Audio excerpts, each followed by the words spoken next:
News 18 से खास बातचीत में चिराग पासवान का बड़ा दावा, कहा झारखंड में एनडीए की सरकार बनने वाली है। हेमंत सरकार से जनता त्रस्त हो चुकी है। मोदी जी के नेतृत्व में झारखंड का विकास होगा। न्यूज 18 पर चिराग पासवान ने बड़ा दावा किया है। जीत का दावा करते हुए चिराग पासवान ने कह दिया है कि हेमंत सरकार से जनता त्रस्त हो चुकी है और मोदी जी के नेतृत्व में झारखंड का विकास होगा। जनता एनडीए को चुनने वाली है।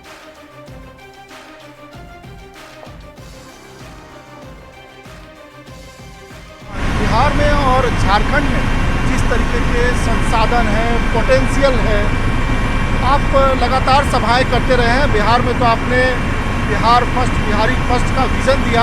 आपने झारखंड के लिए भी मैनिफेस्टो लाया है। आपको क्या लगता है, इतनी सभाएं करते हैं, इतने लोगों से मिलते हैं, इतनी समस्याओं को सुनते हैं, समाधान क्या है दोनों राज्यों के?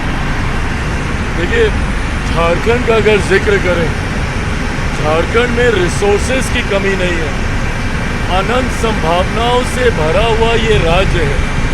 बट अगर आप रिसोर्सेज का इस्तेमाल सिर्फ भ्रष्टाचार करने के लिए करेंगे, अपनी जेबें भरने के लिए करेंगे, अपने महल बनाने के लिए करेंगे, तो ये कहीं ना कहीं अन्याय है उन लोगों के साथ जिन्होंने विश्वास करकर आपको चुनने का काम किया।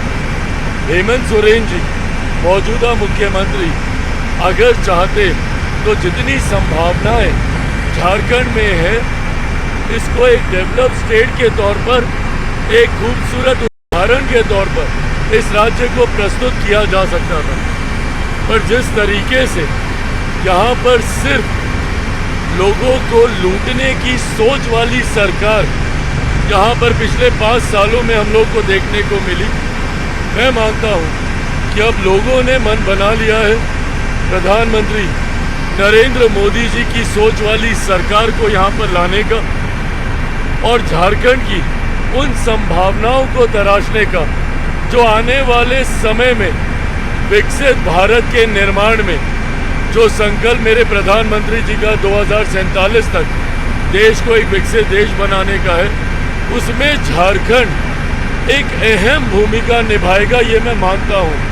जिस तरीके के रिसोर्सेज हैं यहाँ पर, मुझे लगता है एक अहम भूमिका निभाएगा और उस भूमिका को निभाने में हमारी एनडीए की सरकार एक मजबूत माध्यम बनेगी, ये मेरा विश्वास है। दावे करने की परंपरा विपक्षी नेताओं की, विपक्षी दलों की लंबे समय से रही है। उदाहरण के तौर पर हरियाणा देख लीजिए।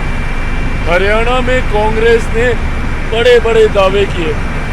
सरकार तो हम बना ही रहे हैं, अब ये 2/3 से बनाते हैं कि 100% सीटें जीत के बनाते हैं, ये दावे हरियाणा में कांग्रेस करती रही। वही दावे इनका गठबंधन जेएमएम, राजद, कांग्रेस के लोग वही दावे यहाँ पर भी कर रहे हैं। पर जिस तरीके से हरियाणा में तथाकथित इंडिया अलायंस के लोगों को मुंह की खानी पड़ी, यहाँ पर भी वही हाश होगा।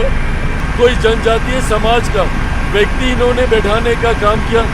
कांग्रेस को कितनी बार मौका मिला कि वो चाहते तो वो अनुसूचित जनजाति से आने वाले समाज को सर्वोच्च पद पर लेकर जा सकते हैं। पहली बार प्रधानमंत्री नरेंद्र मोदी जी की सोच है कि समाज के सबसे वंचित वर्ग से आने वाली एक महिला को देश के सबसे सर्वोच्च पद पर बैठाने का काम हमारी सरकार, हमारे प्रधानमंत्री के द्वारा किया गया। और मैं पुनः दोहराता हूँ, ये शुरुआत है, पर ये शुरुआत जेएमएम भी तो कर सकती थी ना। क्या किया पिछले 5 सालों में आपने? आप बताएं, या आपके गठबंधन के साथियों ने देश में? वो बताएं।